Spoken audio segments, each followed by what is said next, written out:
My friends, hello. So somebody called me recently talking about how they had a relationship and they were frustrated. They didn't have trust with this person. They wanted to develop trust, and they said, how do I do this?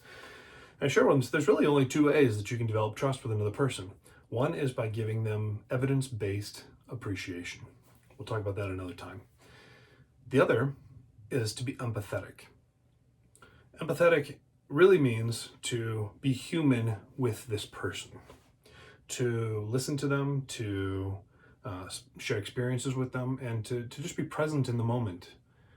What happens is over time when we do this, it starts to develop trust.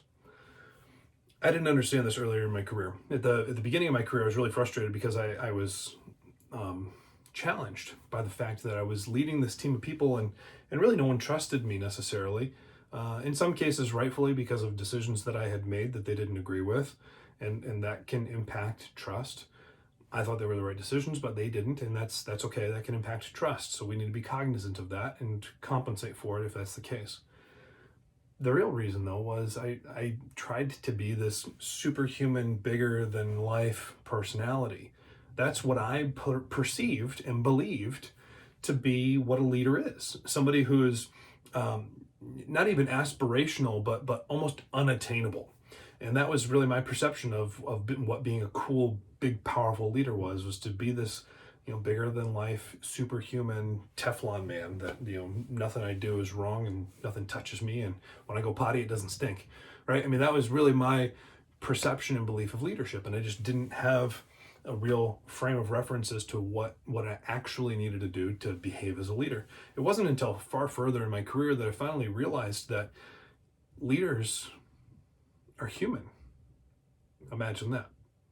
And when we demonstrate our humanity, the more that we demonstrate our humanity, the more people like us and want to follow us.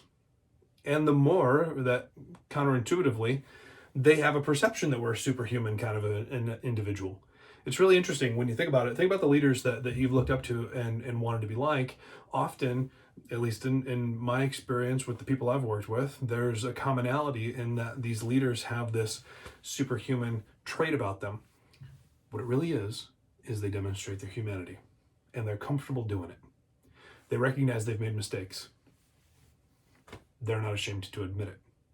They actually use those mistakes as learning experiences for others to help them fast track their experience.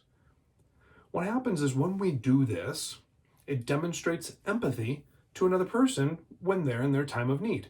Think about what's going on with COVID right now. If one of the people that you love, care about, work with, need to have trust you, is dealing with a family member having COVID, you may not have that experience, but what you may have the experience to share is, oh man, that must be really, really scary and uncertain for you. I remember I had a family member who had cancer, and it was a really trying time. And, I wanted so badly to be able to do something for that person, but I couldn't.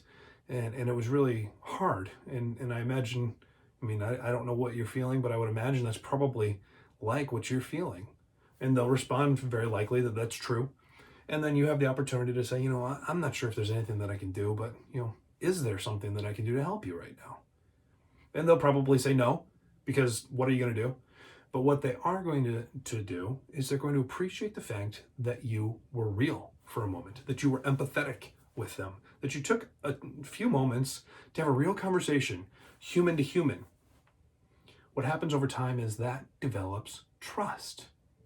If you want people to trust you, take time, be empathetic, demonstrate your humanity, and you will have people who trust and follow you.